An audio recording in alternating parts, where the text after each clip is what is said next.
जिन्हें अपना कहते हैं वे आपकी इज्जत नहीं करते? क्या वो आपको हर समय कोसते रहते हैं?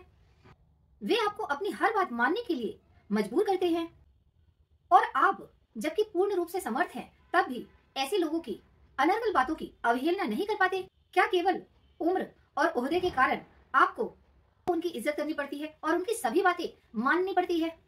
तो ऐसा क्या करें कि आपको भी बेहतरीन महसूस हो और दूसरे आपके ऊपर दबाव ना बना पाए? चलिए मैं आपको इस बारे में पहले एक छोटी सी कहानी सुनाती हूँ। यदि आप उसको समझ जाते हैं तो आप यह भी जान जाएंगे कि आपके साथ यह क्यों होता है। यह कुछ इस प्रकार से होता है कि जैसे एक महावत हाथी के छोटे से बच्चे को, जबकि वह बहुत ही छोटा होता है, उसे जमीन में एक कील गाड़ के और उस रस्सी से उसे बांध देता है।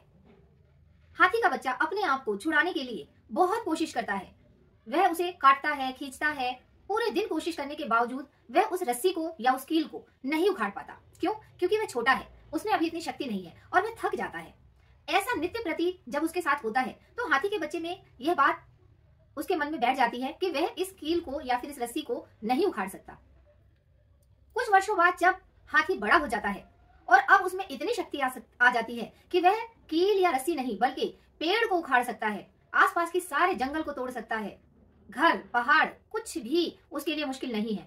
लेकिन तब भी महावत रोजाना की तरह उसे उसी कील में बंधी हुई रस्सी के सहारे बांधकर छोड़ देता है और वह हाथी का बच्चा, जो कि अब एक बड़ा हाथी बन चुका है, वह चुपचाप से उस रस्सी में बंध के बैठ जाता है। वह उसे खोलने का, खींचने का प्रयास नहीं करता क्योंकि उसके मन में यह बात बैठ गई है कि वह इसे नहीं खोल सकता, क्योंकि उसने बचपन में बहुत प्रयास किया था। इसी तरीके से जो मानव मन है उसमें जब एक बार यह बात बैठ जाती है कि वह सामने वाले का प्रतिकार कर ही नहीं सकता, उसने बचपन से उसकी रिस्पेक्ट की है, उसकी बुरी बातें, अच्छी बातें, जैसी भी बातें थी उसको चुपचाप सुना है। उस टाइम जब वह बच्चा था, वो प्रतिकार करता था तो उसे बहुत मारा जाता था, पीटा जाता था, गाली दिया जाता था, तब वह समर्थ नहीं था, उसे चुपचाप रो के कैसे भी सहना पड़ता था। वह उसकी मजबूरी थी। लेकिन वही बालक उसी घर में, उसी अवस्था में रहते रहते जब बड़ा हो जाता है, तब उन्हीं लोगों की अभी भी जो वह गाली देते हैं या फिर मजबूर करते हैं गलत बातों को सोचने के लिए, समझने के लिए, करने के लिए और अपनी स्वयं की रिस्पेक्ट करवाने के लिए, तो अब जबकि वह व्यक्ति यानी कि हम या आप बड़े हो जाते हैं तब भी उसी दायरे में बंधे रहते हैं और उन बड़े लोगों की बातें जो कि गलत भी हैं तो भी प्रतिकार नहीं कर पाते। तो इसे किस तरीके से बदलना पड़ेगा यह आप अब स्वयं भी जान सकते हैं कि जिस प्रकार हाथी का बच्चा बड़ा हो चुका है और वह चाहे तो उस महावत को छोड़ के जा सकता है, उसे कुचल सकता है, मार सकता है या उसे डरा सकता है।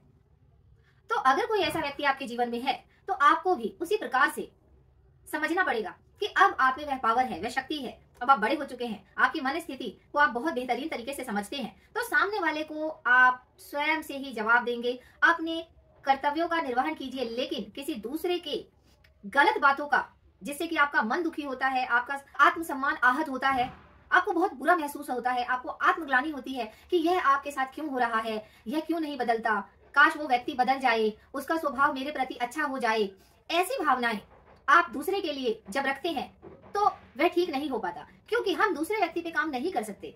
वह व्यक्ति जो दूसरा है वह अपने नेचर के अधीन है, तो आपको भी अपना नेचर जिसके आप अधीन हो चुके हैं उस पर काम करने की आवश्यकता है। जी हाँ, यह बहुत जरूरी है, बहुत मुश्किल है, परंतु जो इसके रिजल्ट हैं बहुत बेहतरीन होते हैं और यह आपका आत्मसम्मान, आपकी इज्जत, आपकी रिस्पेक्ट और आपका जो मन मस्तिष्क है, जो हृदय है, जो पूरी तरह से चूर चूर हो चुका है, टूट चुका है, आहत हो चुका है, उसको बहुत संतुष्टि दिलाता है, बहुत राहत दिलाता है और आप स्वयं पे गर्व कर पाते हैं और सामने वाले को स्टॉप, रुकने का ऑर्डर दे सकते हैं कि अब इससे आगे आप मेरे साथ दुर्व्यवहार नहीं कर सकते।